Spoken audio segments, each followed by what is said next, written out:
Dans cette vidéo, nous allons apprendre à repérer un défaut sur une installation électrique.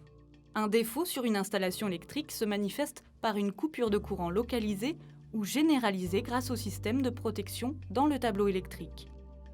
Il faut localiser et réparer ce défaut avant de remettre le circuit sous tension. Pour isoler le défaut, vous devrez vous trouver devant votre tableau électrique. Cette manipulation s'applique à deux cas de figure.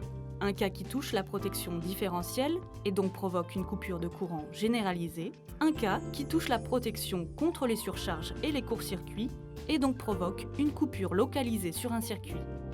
Cas 1, la coupure de courant généralisée.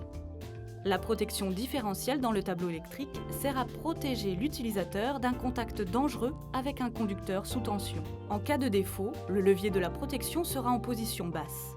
Il faut donc arriver à trouver l'origine du défaut. Positionner sur Off tous les disjoncteurs après la protection différentielle. Maintenir ouverte également la protection différentielle. Réenclencher ensuite la protection différentielle et réenclencher l'une après l'autre les protections précédemment déclenchées. La protection qui, une fois relevée, fera déclencher en même temps la protection différentielle sera l'indication du circuit en défaut. Maintenir la protection du circuit en défaut ouverte en position basse.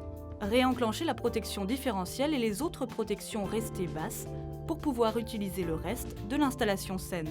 Le circuit en défaut est désormais isolé, une recherche pourra alors s'effectuer sur la cause précise du défaut.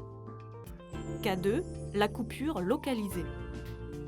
Dans ce cas, un seul levier est déclenché. Le disjoncteur contrôle le risque de surcharge ou de court-circuit. Une surcharge est due à une utilisation d'un ou plusieurs appareils qui consomment un courant supérieur à l'intensité de la protection. Le court-circuit est dû à un contact entre deux conducteurs qui alimentent le circuit. Attention, réenclenchez le disjoncteur seulement après avoir identifié la cause du défaut. Vous savez maintenant comment repérer un défaut sur une installation électrique.